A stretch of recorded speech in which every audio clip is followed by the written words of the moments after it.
Tonight's Shadowhunters landed on our hearts like Clary landing on that car after Jace pushed her off the roof. Not only is the group trying to free Jace from the clutches of wicked Lilith, but Luke's now dealing with the guilt of his partner, Ollie, befalling the same fate. Sci-Fi FANGRRLS talked to Isaiah Mustafa about Luke's guilt, the potential for romance, and, of course, a little movie called Avengers: Infinity War. Even in the face of ancient evil, it's all any of us can talk about. This week, we saw Lilith has Ollie. Ollie's killed her mother. She says she's going to kill Luke and her girlfriend Sam. How is Luke dealing with that guilt that he put her in this position? Yeah? It's one of those things where he reluctantly agreed to let her in on this whole big huge secret, and then said, okay, fine. You know, you've done your detective work. You're one of those things that are a little annoying at times, but you're still my partner, so I have to respect that, and I let you in on this. And the fact that he lets her in on it, now she's gotten taken and possessed. So, in a way, it's like a different version of what's going on with Clary, with him and Clary. Clary was able to get in on the shadow world, but she's handling it different because her mother was in it also, so she's almost grandfathered in. She's able kind of to navigate that world and learn some things, and she has all these skills and talents. Whereas, Ollie didn't have all that. She's just a mundane. And she doesn't know, she didn't have any angel blood to back her up or anything, so it's a huge responsibility for him. But it's an extra responsibility he's taking on. It's like he's got a pack of one with Ollie, you know. He's got his wolf pack he has to worry about, but he also now has to worry about her and her well-being, and also, her partner's well-being, like Sam. He has to think about what would it be like if Ollie didn't come home. He'd be responsible. When she gets taken, it's like all these things are coming true. And he's like, I can't believe I warned her about this. And I shouldn't have, and now, he feels this guilt of like, I should have just trusted my instincts and not told her, but now, we have this situation, so now I have to deal with it. Yeah, Luke and Clary are kind of having similar stories in this episode, because she's dealing with her guilt about what's happened to Jace. And then Luke's dealing with Ollie. Yeah, those two trains run parallel a lot of times. When I talked to Kat before the season premiere, we talked about how there are different pairings this season. People are teaming up that we really hadn't seen do that before, and you've been with Simon a lot this season. What's that relationship been like to build? It's a good relationship between those two. You know, it's almost a stronger bond than a father-son bond, because I think, Luke, he knows that death is right at the fingertips.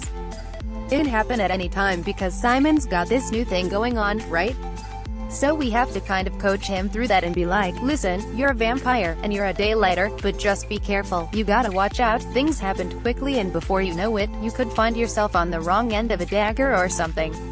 So, it's just very close. He's trying to teach him things to help him survive, like give him little pearls of information to help him survive in the shadow world, but he doesn't want to give him too much or overload him with all this information, considering he's also still dealing with the fact that, whoa, 5 months ago, I wasn't a vampire and today I'm a vampire and I gotta deal with that. What's the dynamic for the cast, with Jace being the bad guy for the last few episodes? It wasn't too bad.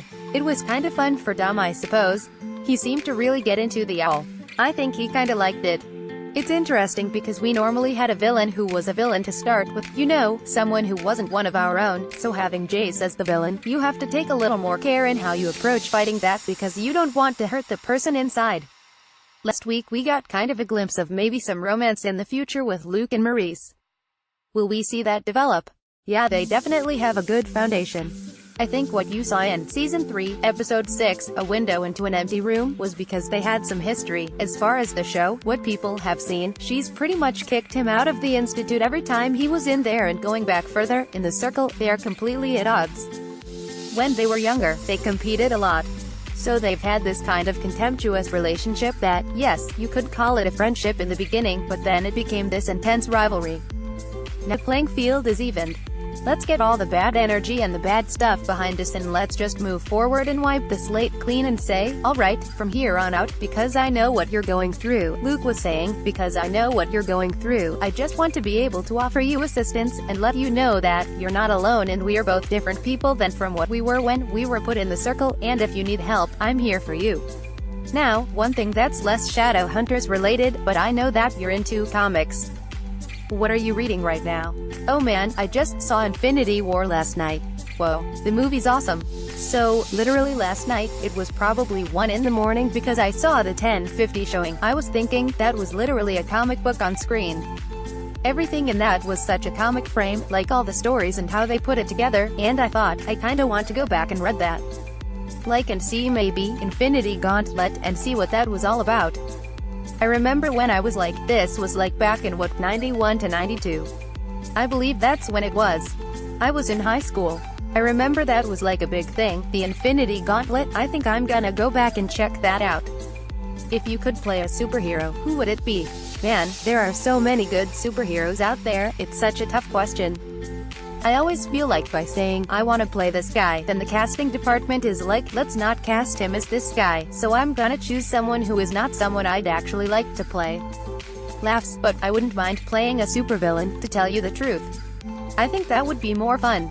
Any one of the villains in the Marvel Universe would be great. I can't think of any more off the top of my head that, oh, I can think of one guy but I don't want to say it because I'd actually love to play it. Have you ever played a villain before? Have I? I have played a villain once I think, and it wasn't really a villain. It was just kind of like an anti-hero. Kinda like, I guess Luke's an anti-hero too because he's got a little bit of that demon blood in him also. Is that fun to play? Walking that line between good and the potential of bad. If you're invested in the character and invested in what you're doing, it can be frustrating because you're torn between the good and the bad all the time, and so you're constantly walking this tightrope and you know you can't lean too far in one direction, otherwise you'll fall off into that. It can be frustrating at times because there's times when you really you think, well, wouldn't he be just viscous as a werewolf? Wouldn't he just be full werewolf in this moment right now? Then you have to remember, he would if he was just a werewolf. But he's not. He's a former shadow hunter and a father figure, so he's gotta remember that. It's kinda like when you grow up, you think, oh, I'd like to just do that, and you go, wait, I'm too old for that.